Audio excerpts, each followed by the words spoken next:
Follow me ఏసుని వెంబడించు. పిల్లలు ఎలా ఉన్నారు నాన్న? బాగున్నారు కదా? సరే, మరి ఈరోజు సండే స్కూల్ని కూడా ఒక చిన్న ప్రేయర్ చేసుకొని స్టార్ట్ చేసేసుకుందాం పిల్లలు. పరిశుద్ధుడైన మా తండ్రి, ప్రేమ కలిగిన మా ప్రభువా, మీకు వందనాలు. ఈరోజు సండే స్కూల్ని మా కొరకు ఏర్పాటు చేసినందుకు చాలా చాలా వందనాలు. మంచి లెసన్ ద్వారా మాతో మాట్లాడండి. మేము నేర్చుకోవాల్సిన మంచి విషయాలు మాకు నేర్పించమని యేసయ్య నామములో ప్రార్థిస్తున్నాం తండ్రి, ఆమేన్. ఓకే పిల్లలు, మీకోసం ఒక మంచి యాక్షన్ సాంగ్.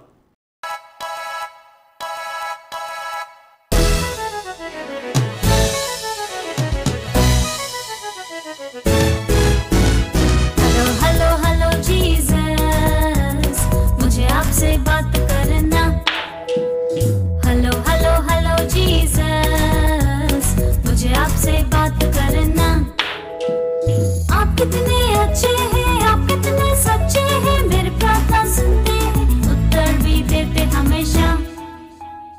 आप कितने अच्छे हैं, आप कितने सच्चे हैं, मेरी प्रार्थना सुनते हैं, उत्तर भी देते हमेशा। हेलो हेलो हेलो जीसस, मुझे आपसे बात करना। हेलो हेलो हेलो जीसस, मुझे आपसे बात करना। आप कितने अच्छे हैं, आप कितने सच्चे हैं, मेरी प्रार्थना सुनते हैं, उत्तर भी देते हमेशा। आप कितने अच्छे हैं, आप कितने सच्चे हैं, मेरी प्रार्थना सुनते हैं, उत्तर भी देते हमेशा। हेलो हेलो हेलो जीसस, मुझे आपसे बात करना।